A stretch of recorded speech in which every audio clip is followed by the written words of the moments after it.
Republicans in Congress are eager to work with the Obama administration to fast-track the passage of the Trans-Pacific Partnership.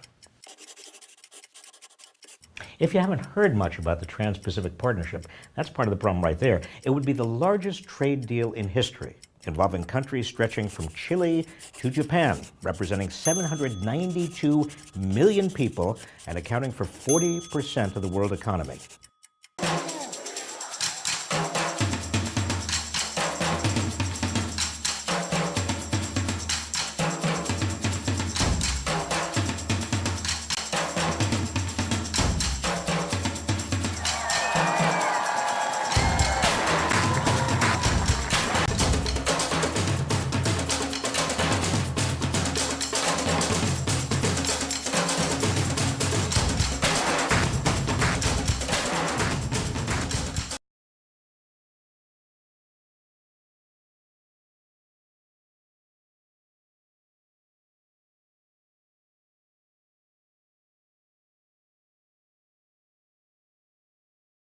As Congressman Alan Grayson said, it is ironic that the government thinks it's all right to have a record of every single call that an American makes, but not all right for an American citizen to know what sovereign powers the government is negotiating away. Having seen what I've seen, I would characterize it as a punch in the face to the middle class of America. But I'm not allowed to tell you why.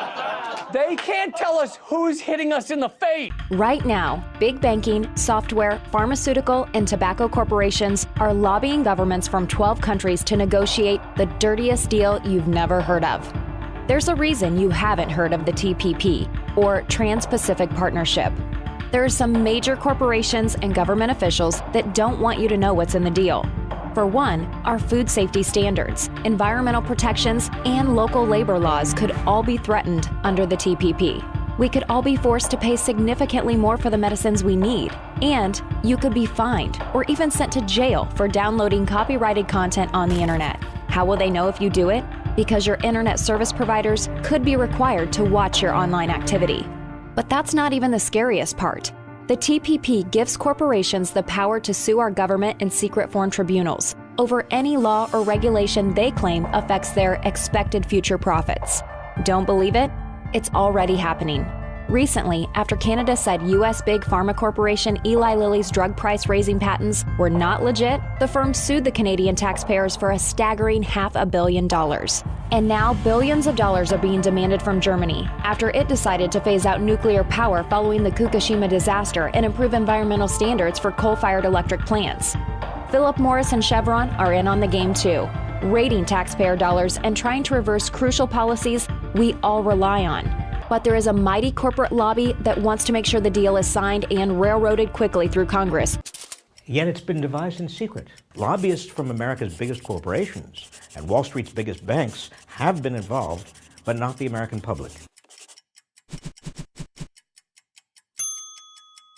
The pharmaceutical industry, for example, they get stronger patents, delaying cheaper generic versions of drugs.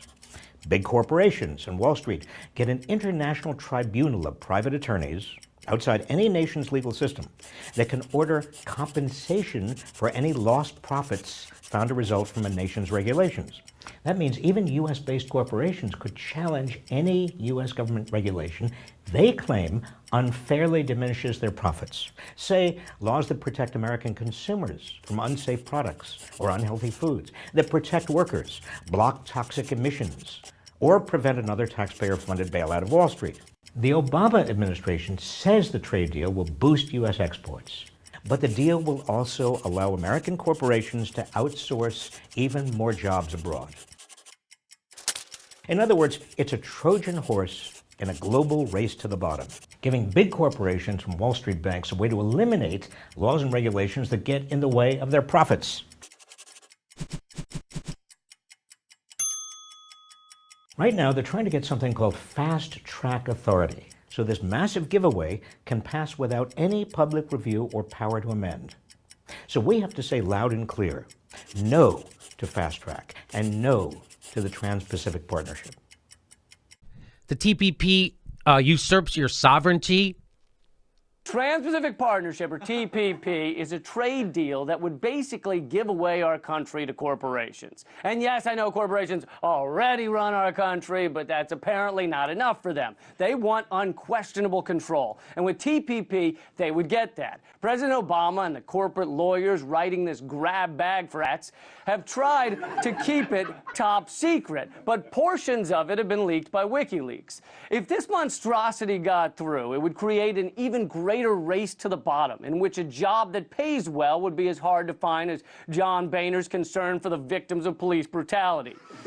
TPP would also do things like make it impossible for localities or even states to ban fracking or other toxic practices.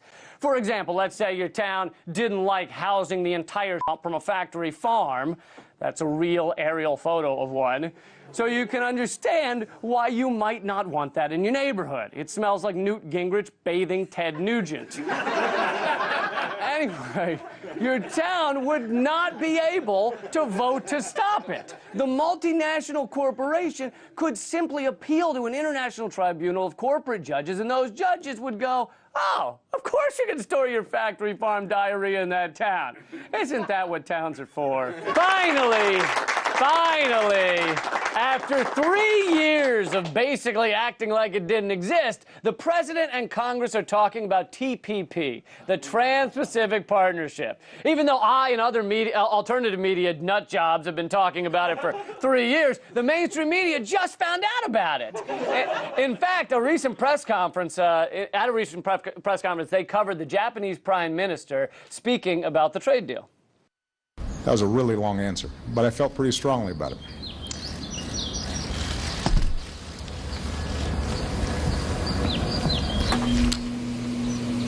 First of all, on TPP. All right, we're going to break away. The president just spent... Boom! Wolf Blitzer swatted that out of there like a big fat basketball. Thank goodness the Wolf was there to blitzkrieg in and shut it down. But President Obama also went on Chris Matthews' show Hardball to talk about it. Wait and see what we actually have in this deal before you make those judgments. God, I'd love to, but you won't let anyone see it!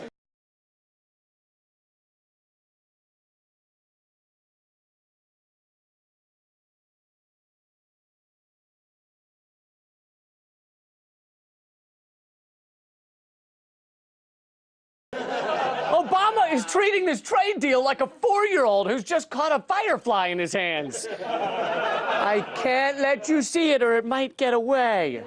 You'll just have to trust me. As Congressman Alan Grayson said, having seen what I've seen, I would characterize it as a punch in the face to the middle class of America. But I'm not allowed to tell you why.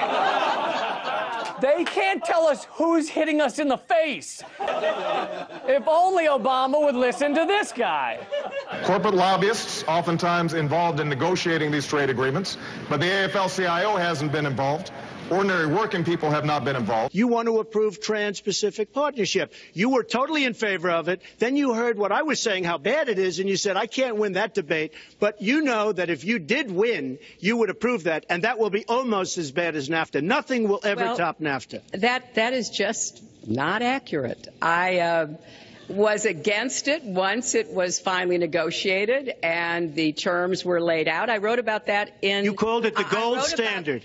You called it the gold standard of trade deals. You said it's the finest deal you've ever seen. No. And then you heard what I said about it, and all of a sudden you were against it. Well, Donald, I know you live in your own reality, but that is not the facts. The facts are, I did say I hoped it would be a good deal. So it's fair to say that our economies are entwined, and we need to keep upping our game, both bilaterally and with partners across the region through agreements like the Trans-Pacific Partnership, or TPP. Australia is a critical partner. This TPP sets the gold standard in trade agreements to open, free, transparent, fair trade.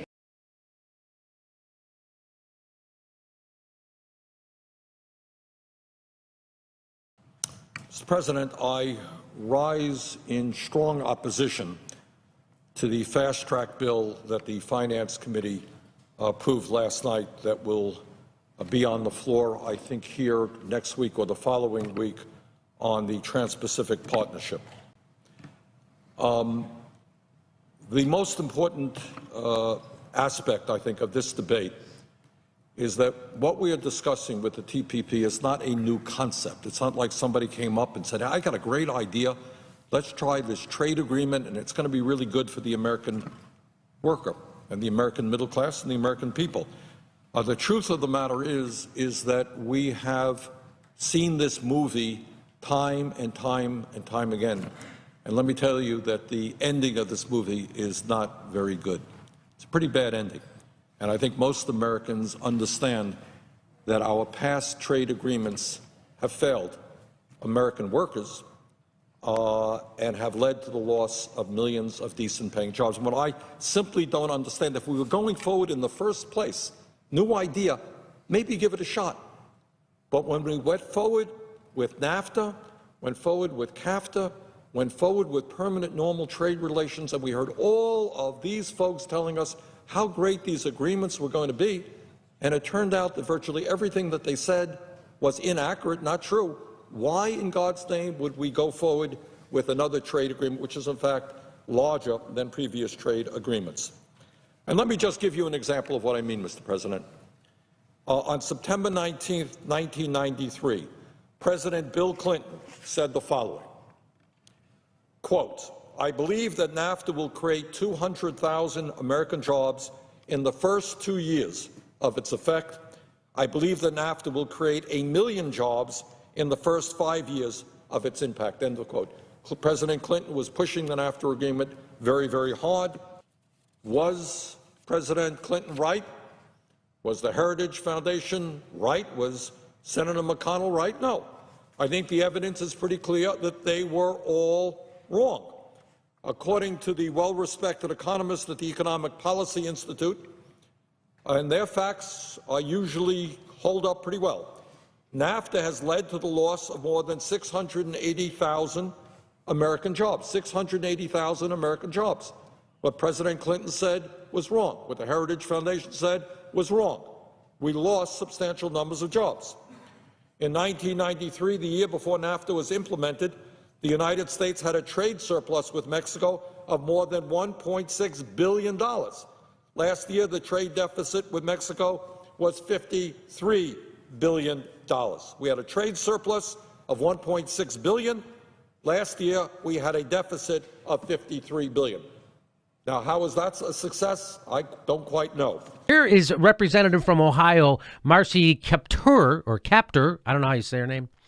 And she's talking about the TPP on the House floor, and here's what she has to say. Thank you. Madam Speaker, I rise today to call on Congress to rule out an end-of-the-year lame duck end-run vote on the Trans-Pacific Partnership.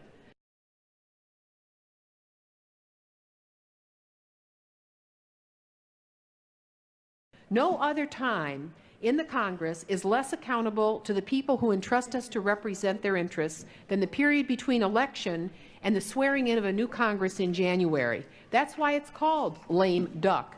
Retiring members or those who lost elections still have a say. And whose interests are they more likely to represent? Sometimes corporate interests weigh in with tantalizing offers of high-dollar remuneration on their retirement. Or for those fresh off an election, a lame duck can present pressures from donors who funded their campaigns. In 2000, I watched this scenario play out to pass when the permanent normal trade relations with China unfortunately passed.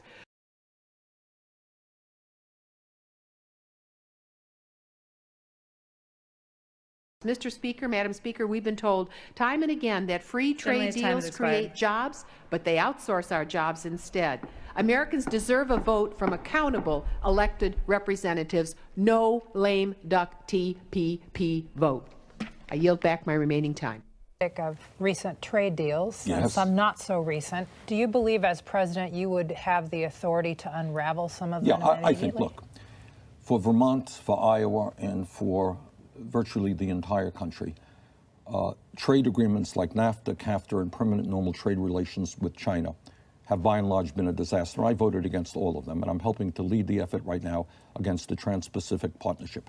At the end of the day, I think what Americans perceive, and you ask me why there is momentum for our campaign, these trade agreements were written by corporate America, were written by Wall Street. The goal was to shut down plants in America, to stop having to pay workers in Iowa, Vermont, this country, decent wages, move to China, pay people low wages, and bring their products back in America. But supported by Democratic administrations. You're quite right. Many of these policies, you're absolutely right, many of these policies were supported by not only Republicans, by President Clinton, and unfortunately President Obama. They are bad policies. They are opposed by and large by every trade union in this country, and I believe by the majority of the American people. At the end of the day, the American worker should not be forced to compete against people in Vietnam who make 56 cents an hour minimum wage. How do you roll back the clock on those agreements? Well, you renegotiate agreements. And what you say is, look, we want agreements that work for the American middle class. I want to see, we have lost, just to review, since 2001, we have lost almost 60,000 factories in the United States of America and millions of decent paying jobs. Not all of that is attributable to trade, but a lot of it is. And at the end of the day, if corporations can shut down in America, pay people 25 cents an hour, 50 cents an hour someplace else, that's what they will do. And we have got to stop that. We have to demand they reinvest back in this country and provide decent paying jobs here. It has not taken President Donald Trump long to jump into his new role, feet first. On this first Monday of his first week in office, the president set about to fulfill some campaign promises that got him elected. With the stroke of his executive pen, President Donald Trump fulfilled a central campaign promise and killed one of President Obama's signature trade deals, the Trans-Pacific Partnership. Great thing for the American worker, what we just did. The action drew a sharp response from Republican Senator John McCain, who tweeted, quote, "POTUS withdrawing from TPP is a serious mistake for America's economy and strategic position in the Asia-Pacific." Meeting with union leaders this afternoon, the president defended his actions, insisting TPP was not in America's best interests. You guys did a great job.